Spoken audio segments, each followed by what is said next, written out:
lights. Holy smokes. And I had to clean that up a little bit. What happened? The world came to visit.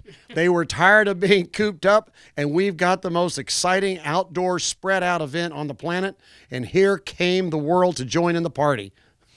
If there's a message to be had right now from where we're at day 5, what is it?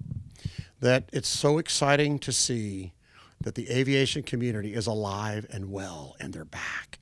They're coming in droves. We've never seen this many airplanes on the ramp on Tuesday and Wednesday and Thursday and Friday and today, Saturday. They're still out here. They didn't leave. The campground has overflown. We had to annex another 7 acres. We had to annex more parking.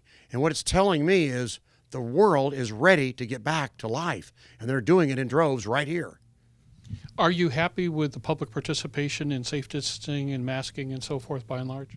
Absolutely, because you know what we're seeing is people aren't standing around in large groups, literally. The halls are mostly thinly populated, and the people that want to wear masks are wearing masks, and those that don't are not. And of course, you know that the governor just put out the edict that masks are not required in the state of Florida. So it's a personal choice, and we recognize that. And we're still giving them out, and we're still fogging the buildings at night, and we're keeping hand sanitization stations loaded up and ready to go. So we're providing all of the tools if you want to partake of it. But this is a free country.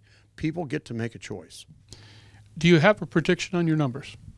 Well, yes. My prediction is they will exceed all previous records, and I have a very strong suspicion that today will be the biggest day in Sun and Fun's history of 47 years. With what you have, what's 22 looking like? We're going to just take everything we learned from this and prepare for bigger audiences, because they're definitely coming, and ensure that we have everything we need for 100% customer satisfaction. One of the problems we ran into this year that we won't have next year is a shortfall of volunteers. A lot of our volunteers are over 70 years old, and they were not going to come to any large event. And if I walk in that audience out there right now, what used to be an older audience, it's a younger audience right now. I'd say the mean age out there is somewhere in the late 20s, early 30s. These are young men and women coming to see the excitement of aviation. This is one of the recovery stories of recovery stories. We know a little bit of how you got hammered last year, like we all did. I mean, it was vicious, and yet you had to do what you had to do from the standpoint of survival and pulling back and everything else, which means the ramping up to this had to be the all-time chaotic endeavor, period. It was truly a Herculean effort on the part of every one of the staff members that survived COVID with us. And I mean that in the ones that were able to keep their jobs and stay here. And so there was constant planning and replanning for all the things, the contingencies that we could face. And then when we saw our ticket sales preemptively start to climb, it obviously changed the dynamic, because we thought we'd be down 25% for the whole event. And in reality, we're going to be up probably 30% over the whole event of our very best fly-in ever. And so that meant we had to start looking at more portalets, and I had to get more security and get the sheriff's department involved, and new routes to get people out. All that started changing in the last few weeks, right before we walked into the fly-in.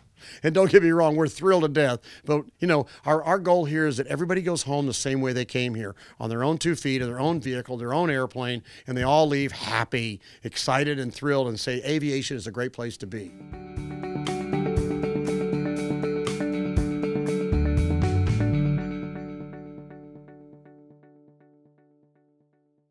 Whether you're charting a steady course or pushing for the ceiling, Hartzell Propeller has been elevating flight for over 100 years. It's in our passion for engineering and research.